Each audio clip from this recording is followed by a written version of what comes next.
Estamos analisando o livro de Gênesis, que é composto de duas partes principais. A primeira parte começa no jardim, onde vemos a humanidade entrar em uma espiral descendente de autodestruição, que termina na Torre de Babel, onde essa humanidade rebelde é dispersa por Deus. Depois a segunda parte de Gênesis dá um zoom e foca em somente uma família. E bem no meio tem essa história que liga as duas partes de Gênesis e nos ajuda a entender do que o livro inteiro se trata. Então, como vamos da Torre de Babel até essa história aqui no meio? Bem, depois da dispersão em Babel, tem uma genealogia, e ela segue uma das tribos até um cara chamado Abrão. Você provavelmente o conhece como Abraão. E Deus começa a fazer todas essas promessas a Abraão, como a de abençoá-lo e lhe dar um monte de filhos. E Deus diz que por meio dele e da sua família, todas as nações da terra agora encontrarão a bênção de Deus. Então, basicamente, Deus está tentando levar a humanidade de volta ao bom jardim e à sua intenção original para o mundo. É como se fosse seu plano de resgate para a humanidade. É por isso que toda a segunda metade de Gênesis fala só dessa família. Então, você tem Abraão, ele tem um filho, Isaque, que tem Jacó, e Jacó tem 12 filhos.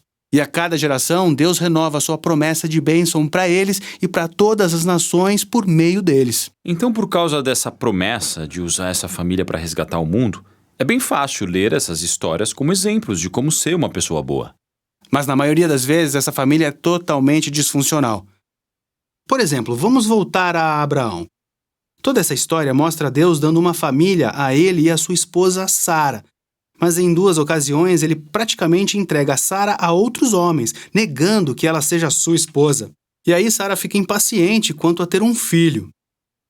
Então ela faz Abraão dormir com a serva dela, o que causa vários outros problemas na família. Então eles vão ficando bem velhos e você começa a pensar que não tem jeito deles terem um filho. Mas aí, milagrosamente, eles têm. É Isaque. E o Isaque tem 2 filhos, Esaú e Jacó. Parece que as coisas estão indo muito bem. Mas Jacó, o irmão mais novo, quer a herança da família que pertence a Esaú, o irmão mais velho. Então ele faz um plano para roubá-la do seu pai, Isaque, que a essa altura já está velho e cego. Aliás, quem faz isso? É horrível roubar do próprio pai cego. E aí ele simplesmente foge. Depois, Jacó tem 12 filhos, uma família grande. Mas ele ama o 11º filho José muito mais do que todos os outros, então dá a ele uma túnica especial multicolorida. E por causa disso, seus irmãos começam a odiá-lo. A tal ponto que planejam matá-lo. Mas não matam. Em vez disso, eles o vendem para ser escravo no Egito. No Egito, por uma série maluca de eventos, José passa de um prisioneiro ao segundo homem mais poderoso do país. Mais tarde, todo o Oriente Médio fica sem comida. E os irmãos de José descem até o Egito, procurando comida. Chegando lá, quem eles encontram como governante de toda a terra? É o José, o cara que eles venderam como escravo. Mas, na verdade, ele os salva de morrerem de fome. Então, veja só. Esses são os bisnetos de Abraão, que cometeram um ato hediondo contra o irmão deles. Mas Deus transformou o mal deles em algo bom. E é exatamente isso que José diz aqui, no último parágrafo do livro. Ele diz: vocês planejaram tudo isso para o mal, mas Deus planejou isso para o bem, para salvar a vida das pessoas.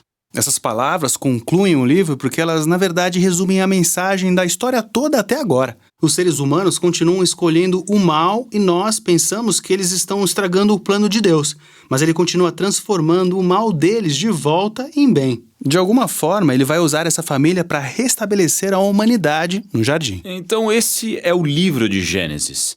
Mas nós ainda não sabemos a maneira exata como Deus vai usar essa família para nos levar de volta ao jardim. Mas esse é só o primeiro livro. Então é isso que o restante da Bíblia se encarrega de responder. Nossa missão no Bible Project é ajudar as pessoas a experimentar a Bíblia como uma história unificada que leva a Jesus. Tudo que produzimos é gratuito, graças a pessoas generosas que se encontram ao redor do mundo, assim como você. Você pode acessar toda a nossa biblioteca de vídeos, conferir todos os nossos recursos e juntar-se a nós em bibleproject.com/português.